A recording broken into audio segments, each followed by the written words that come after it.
Greetings and welcome to Conversations with David Ibarra. Today, we not only have a guest, it's been recommended that we have a guest host that wanted to interview me on the things that I am passionate about. So, welcome Mike Hill, our guest host. Well, our guest host, which is going to be a conversation with David Ibarra. Cool. So with that, David, let's talk a little bit about your passion. What is your passion? Well, my passion is to help people get what they want. There's so many people that wake up on a Monday morning and they go to work to jobs they don't like. They are privately suffocating in unhappiness, slowly committing spiritual suicide. And I happen to believe if you can gain a win at work, then you send a whole new person home each night, a better parent, a better partner, a better neighbor, and that we can be involved in changing this world one person at a time. Okay, David. So when a business owner comes to you and he wants this coaching, how do you start? What is step one? Well, step one is determining exactly what is it that you want. And I'll ask them, well, tell me, why are you here? And most often it's the same answer or a similar one. They're concerned about protecting capital or growing the capital of their business so that they can grow their enterprise. Now, my job is to introduce them to the second half of the success equation. Capital's the first thing. If you don't have any capital, you're not going to be successful.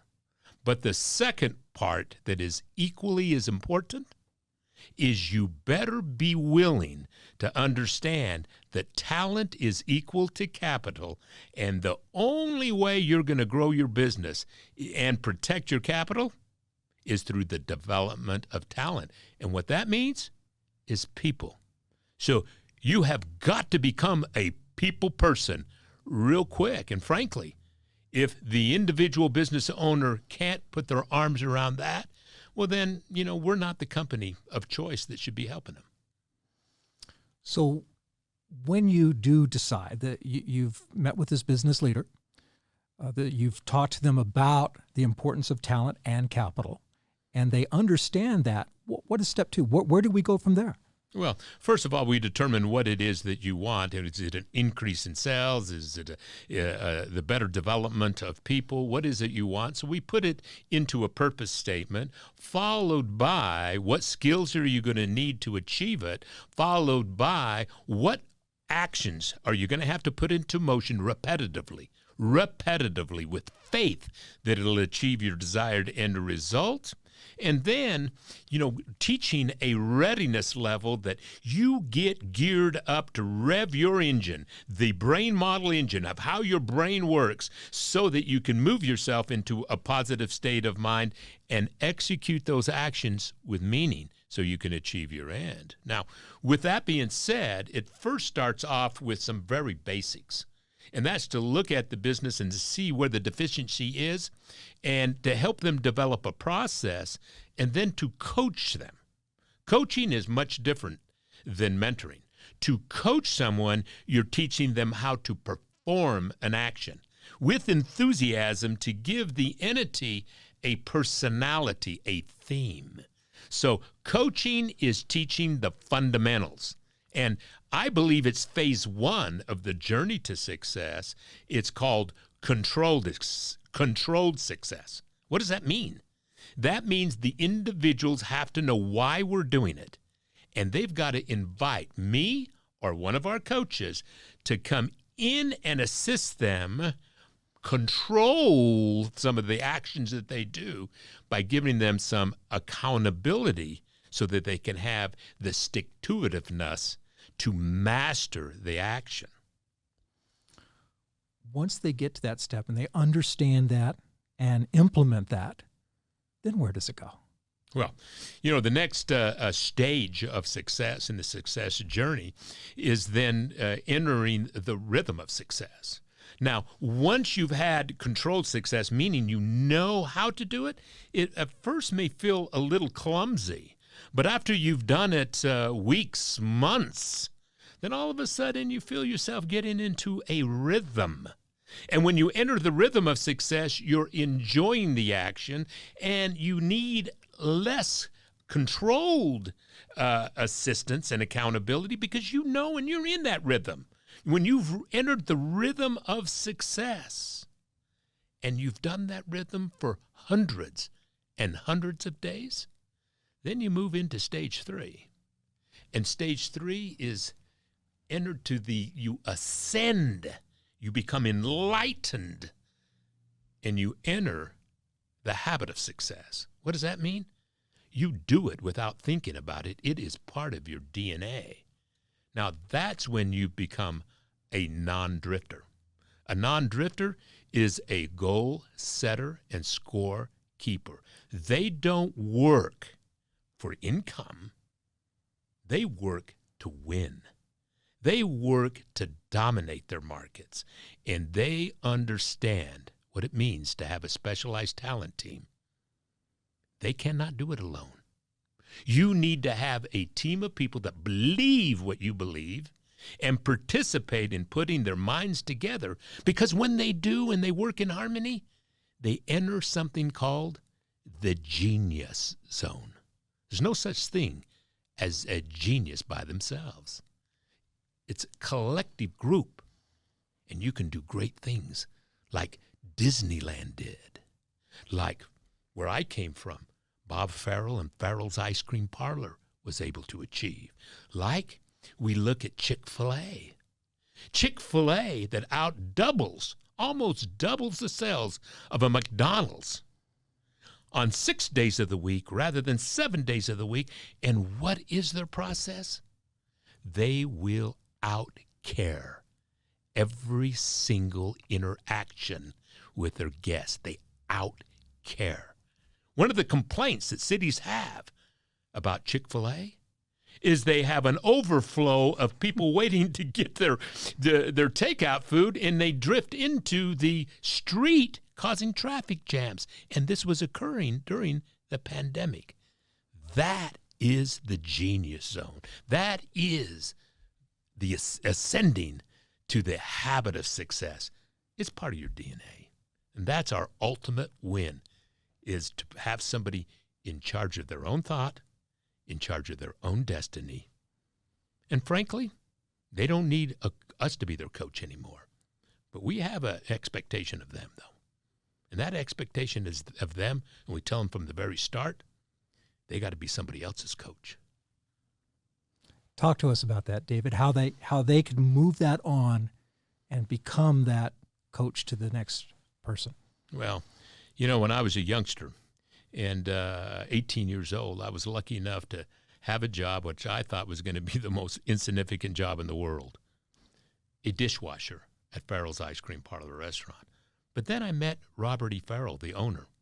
Then we had 25 restaurants, and he would come to visit about every 2 months. He noticed something in me, and he told me that he was going to introduce me to my other self, the believer. Because currently, who dominated my soul was the disbeliever. I didn't believe success was meant for me.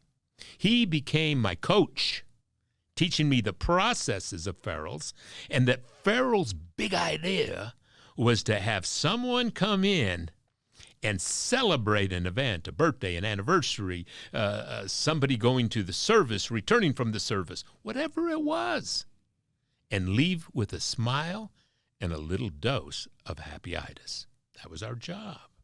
Now, once I got that, he told me there'd be a payment. I said, well, what am I going to owe you?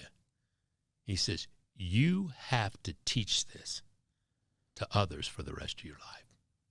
So I started something called time tithing, where on a Wednesday night, anybody who gets on my schedule, I'll coach them the processes of controlled success, the rhythm of success, and the habit of success through 10 rules to the game of life. Now, you can get part of this story in my book, Stop Drifting. By the way, Stop Drifting can be accessed at stopdrifting.com or on Amazon to get the book in audio, Spanish, or English. And we tell our stories. And why did I just put a plug in for my own book? It is my responsibility to get this lesson to as many people as we can. And that's what we intend to do. And talking about Stop Drifting for just a second here, because I've read the book numerous times, but talk to us a little bit about that coaching. You've put a whole bunch of different coaching situations that you've had over the years into one story. Can you just tell us a little bit more about that? Absolutely. I took my experience of working in different enterprises, and what do I come up against? I come up against the same thing every time. We come in, some people will want to be to the change meeting, others won't. And it's my job is to connect with them, to get them into stage one, to coach them, to help them develop a purpose, develop a process, and then begin to execute it with enthusiasm. It's not easy. It takes some time.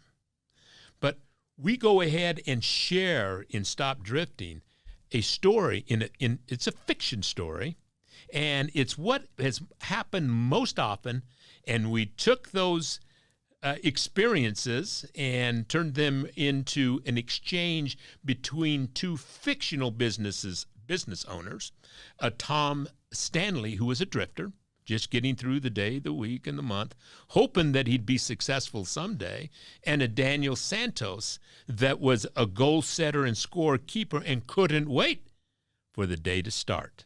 And we share a story of success using the principles of purpose, of a specialized talent team, of actions. Nothing happens until an action is put into motion, and we articulate that in our story.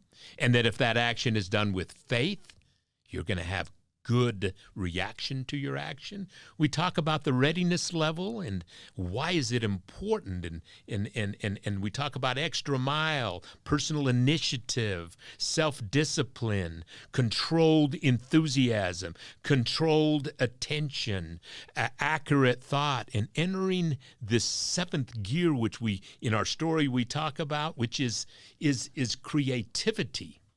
And that's where all good things happen, and you set yourself apart. So it's a story that's about 120 pages. It's a fun read, but you learn the principles through a fiction story. David, you take that story and all the things you do. Why do you do what you do? I believe that most of us, about 87% of society, are just getting through life. And they entered this world in a thought setting, a family that is either negative thought setting or a positive thought setting. And then they became whatever their environment taught them. Now, if you were born into that 13% group, you had an advantage. But the 87% group just don't believe that success was meant for them. I was born into that group. Now, I broke out, and anyone else can, if you choose to. So just because your thought setting was maybe a disbeliever doesn't mean that you can't become a believer. But it will require that you eliminate some of your bad habits and bad thoughts, can't do, and replace them with good habits that you believe and you can do. And so I will spend the rest of my life, the rest of my career, teaching how it is you become the switch master of your own mind and can pivot to positive. And when you're in a positive state of mind, good things happen, because the law of attraction kicks in, and like attracts like. Positive attracts positive. But be careful of what you think, because negative attracts negative as well. And if negative attracts negative and negative attracts more negative, you can enter the negative nut house. And I'll tell you what, it'll be crowded in there. And sometimes it's difficult to get out. But when you're walking the journey of success, you are going to feel some loneliness, because oftentimes you'll be walking with a very, very small group. But you can grow your group. You can grow your tribe. And that's what I want to do for the rest of my life. There's no other. That is my purpose. That is what I believe I am here for. David, I've met and interacted with a tremendous amount of people that you have coached and mentored, and you have even mentioned that, wow, they've come to that point. When do you determine that they have achieved what they should achieve and can now move that to now they become the coach to other people? Well, Mike, it really is quite easy. When you go in and they're teaching you what you've taught them, and you see them teaching it, and you see them ascend to the habit of success by becoming and referring them as the dean of their college, and that they have a university in which they develop talent, and they understand that the richest person on earth is the one that has the most impact on others. That's to be rich. And when I see they're rich in the development of talent, then it is time for me to walk off and start working with somebody else, because they're doing exactly what I was doing, so I should be doing it somewhere else. They're doing it with someone else, and the next person, the next person, the next person. And that's how we build an army of leaders that can develop talent and make a difference of who comes home each night. So, David, what do you have up and coming now? Wow. We have some exciting stuff coming up in May. You know, part of my task, part of my journey in life is to share the secret of success with as many people as I can. So we helped develop and are partners with a documentary film that will be coming, debuting red carpet on May 4th, called Beyond Think and Grow Rich, where 8 individuals are interviewed about the power of thought. Well, I am honored to be one of those 8 people. And then right after it, we'll come out with my new book called Beyond Think and Grow Rich, where as a disciple of the work of Dr. Napoleon Hill and Think and Grow Rich, I've written it in my voice, modernized it, reorganized it, just as Dr. Hill told all of us who are disciples of his work to improve it, to improve it, to improve it. And those two are our big next things coming up in May and June. So the movie coming out, and I've seen the previews of it. Wow. I can't wait to see the now, full movie. Beyond thinkandgrowrich.com. There you can see the red carpet, buy your tickets, and you can also see where the movie can be accessed for view. It will absolutely change your life. David, this has been absolutely inspirational. Thank you so much. And thank you for watching Conversations with David Ibarra. Well, thank you, Mike.